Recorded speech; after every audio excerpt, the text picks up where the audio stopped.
Hi everyone, and welcome to Baseline Feed. We're in the middle of Season 2, and this is the bonus episode number 3.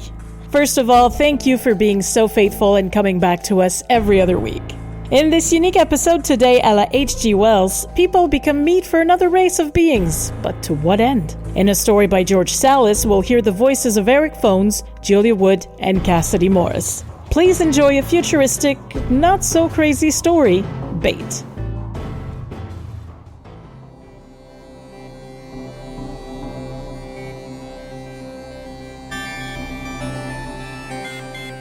This Earth seems like a place you would call home until you see a cluster of scintillating hooks descending through the sky and disappearing into a cityscape. Minutes later, hundreds of humans, pierced through the cheek, the hand, or even the genitalia, are pulled upward between the buildings and over the skyscrapers, through the atmosphere, and into the frigidity of outer space. The source of the hooks is indiscernible, but you get the feeling that it is less a planet than a farm ripe for the picking. The harvesters, smoke obscured, are meticulous and methodical, but miscalculations happen, and humans that are pulled up too slowly become bloated and frostbitten, while those pulled up too quickly experience barotrauma that explodes their eyeballs, prolapses their cochleas, and, on occasion, spontaneously ejects their brains, the parietal bone popping like a missile hatch. These spoiled humans are thrown back as is, stuck in orbit among satellites and other debris, or carbonized by atmospheric friction. Whether the harvesters discard them because they are inedible, unsellable, or unable to be experimented upon is unknown, though it is believed that nutrition, economy, and science all play a role in the harvest. Fluxes of radiation, born of solar flares or other cosmic phenomena, sometimes cook the humans as they are being reeled in through space. Yet this product is not thrown back. At such times, humans down on Earth can just barely hear a celestial crunching, similar to the crackling of an aurora overhead, but combined with the harshness of something like deep-fried crickets. In response to this din, the humans stop their ears with the palms of their hands and squeeze their eyelids together, attempting to unsee the imagined rows of serrated teeth, the miasmal burps of pleasure, unidentifiable remains floating within cauldron stomachs, the defecation of pyramidal pellets containing shards of bone, broken jewelry, tufts of hair, semi-dissolved leather belts, shreds of cloth, and occasionally ellipsoidal pairs of silicone. Over time, the harvesters became more accurate in their reaping, and so fewer humans will be thrown back. But presently the Earth seems to rain ravaged humans as much as they are evaporated, which is one of the euphemisms used by the fearful.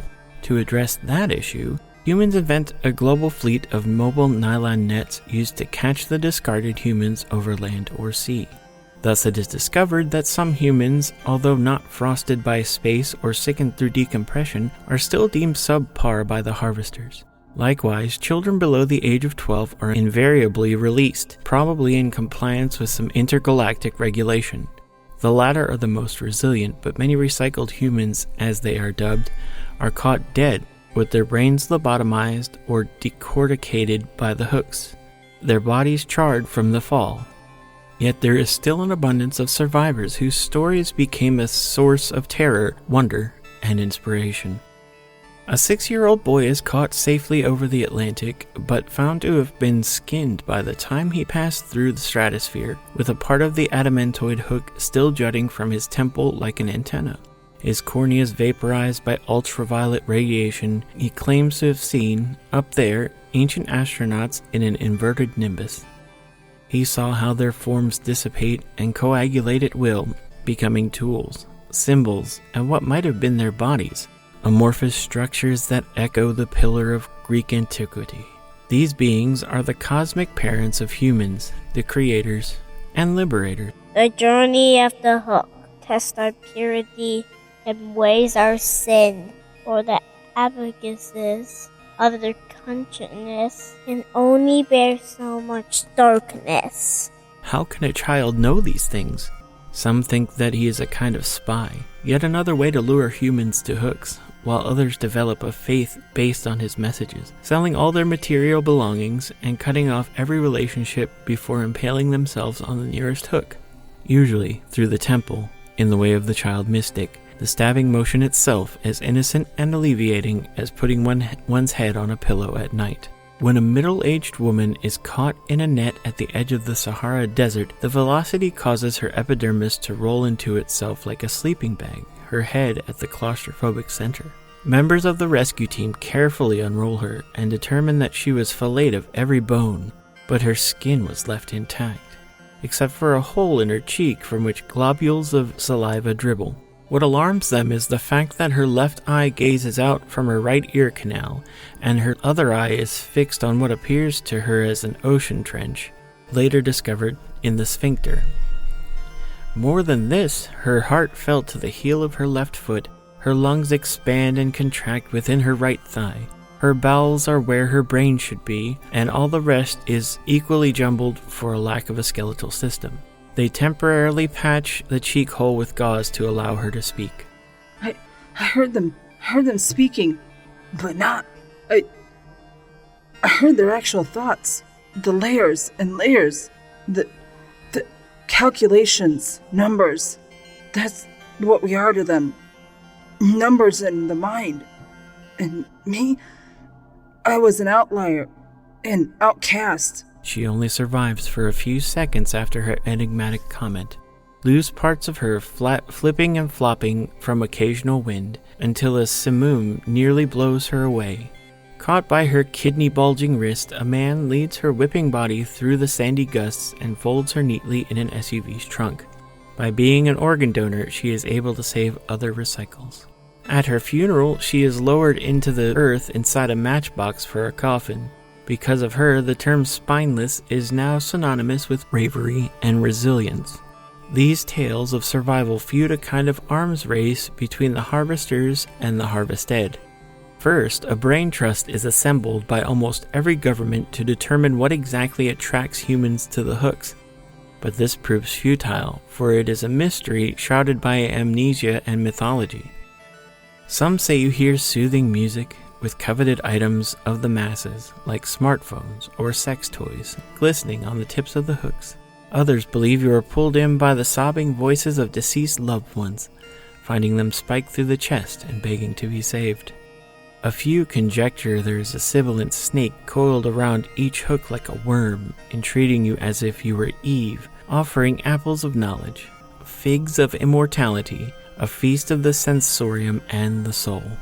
Regardless of whatever temptation, the governments agree on a global law that forbids anyone within 5 miles of a hook and, like a total eclipse, to never look at one directly. In the event of a hook cluster, cities are made to evacuate. Strategically placed megaphones rattle buildings' windows with cautionary announcements. The hooks do not have your best interests in mind. Do not approach the hooks. Families sardined in cars drive past billboards that read, "Stay happy and hookless," with a vintage vista of undisturbed family life in the background. Hazmat teams with tinted visors that only allow them to perceive the lines of the hooks sever those ominous parallels using saw-toothed scissors attached to long poles. The grounded hooks are then treated like irradiated bear traps, and so the other hazmat team members drive over them in a tank-like vehicle, finding the hooks via GPS and sucking them into a vat of acid. Over time, the harvesters reinforce their lines with a plasmid aura that liquefies the scissors. They also infect the billboards and announcements with subliminal messages that equate the hooks with a shortcut to paradise. The humans soon develop meteorology systems that forecast the when and where of a hook cluster arrival. Less wind, more moisture in the air, the presence of fog to hide the hooks, and more help develop to determine where they will descend next. This makes evacuation more effective and less haphazard. In response to this, the harvesters eventually deployed clusters of hooks, catching the populations mid-exodus. So continues the game of cat and mouse, until you see a cluster of hooks descending not upon a city, but a country, then a continent. Across the globe, hooked humans are being pulled through the clouds, the spheres, looking down on a world shadowed by themselves, by an entire species. The few million or so humans who are not caught immediately begin their immigration to an unfinished project, evading falling shoes, hats, glasses, and bodily fluids along the way. At the center of each continent is an incomplete underground metropolis. This will be the final step in the arms race, claim the world leaders, who are now being reeled in by the harvesters, inhaling between screams the metallic stench of outer space. Here they will live and flourish in peace. Due to their intercontinental reaping, the harvesters are forced to incubate and breed humans, then throw them back down in a newly developed shrink wrap that dissolves by the time they arrive on the ground. Amid desolate cities, the test tube humans become savage cannibals, reminding the harvesters of the tainted meat of a millennia past. Yet the harvesters are not unwise to the layer of prime crop hidden beneath the surface, and after a century passes, they released a moon-sized chum bucket into orbit that slowly tipped over and poured alamones all over the earth.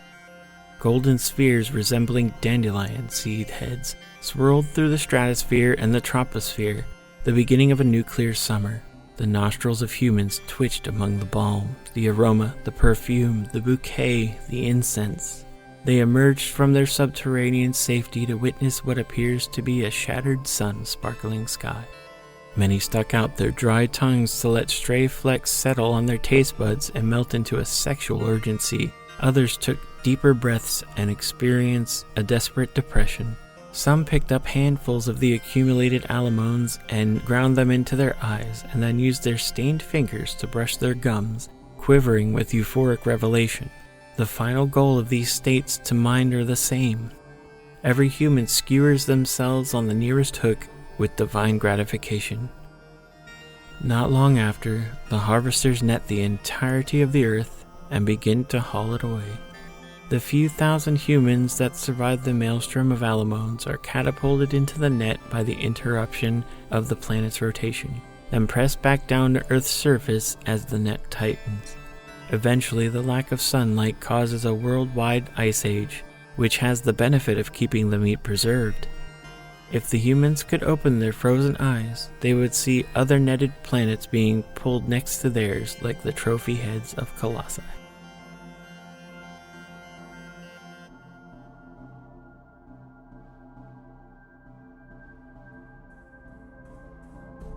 Did I tell you or did I not tell you it felt like H.G. Wells? Once again, thank you to George Salis for this great story. We hope to hear from him again in the future. Let's also highlight our voice talent: Erik Fones, Julia Wood, and Cassidy Morris. Production, musical arrangements, and episode artwork by moi, CM Peters. If you're a writer and would like to submit a story to us, remember the address submissions@baselinefeed.com. You have until the end of April for Season 3. If you're a voice actor and would like to be cast in one of our stories, remember the address casting@baselinefeed.com. We'll send you a monologue for an audition. We are also on Patreon if you'd like to support us. We have different tiers for different means. Also, we have a server on Discord if you'd like to join us for movie night, for game night, or just a chat. Our next episode will come in 2 weeks. In the meantime, if you've missed an episode, check out our website, baselinefeed.com. Thank you so much, and see you soon.